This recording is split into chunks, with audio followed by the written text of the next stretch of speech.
अहो ऐका ना, अगं काय झालं आता? आज माझ्या खास मैत्रिणीचा साखरपुडा आहे. अगं मला कंटाळा आलाय ग. चल चला ना जाऊया, जेवायला पण मिळेल आपल्याला. चल मग, चल जाऊया, जेवायला मिळते ना. चल मग जाऊया. तर आमची झाली तयारी, आम्ही निघालो. चला, आमची फायनली तयारी झालेली, आम्ही चाललो आता साखरपुड्याला. साखरपुड्याला पोहोचल्यावर हॉलमध्ये एवढी पब्लिक पाहून बायकोला आली चक्कर. नवरीबाईंचे भाऊ बघत आहेत बरोबर नेमप्लेट लागली आहे की नाही. नवरीबाई एकदम खुश आहेत आणि खूप आनंदी आहेत. साखरपुड्याची सजावट खूप सुंदर केलेली आहे. फोटोग्राफर बघत आहेत की अंगठी बरोबर ठेवली आहे की नाही, कारण की त्यांना फोटो काढायचे होते. फायनली नवरदेव आणि नवरीबाईंनी एकमेकांना अंगठी घातली आणि सगळ्यांनी त्यांच्या टाळ्यांनी अभिनंदन केले.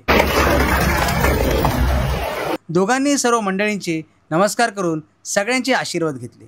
साखरपुड्यामध्ये पुडा हा महत्त्वाचा असतो. पुडा पोडून साखर भरून त्यांनी एकमेकांचे तोंडगोड केले.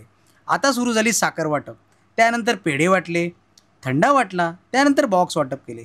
पण जेवणाचं काही नक्की नाही. शेवटी आले माझ्या हातात बॉक्स. बहुतेक जेवण नाही वाटत. मग नंतर आम्ही नवरा नवरीबरोबर फोटो काढले. आता चाललो मी घरी घेऊन पार्सल. चला तर घरी जाऊन आपण अनबॉक्सिंग करूया. साखरपुडा झाल्यानंतर बघा, हे मॅडम आता आलेले आहेत. मला बोललीस जेवण मिळेल, जेवण मिळता नाश्ताच मिळाला. अनबॉक्सिंग करतो आता.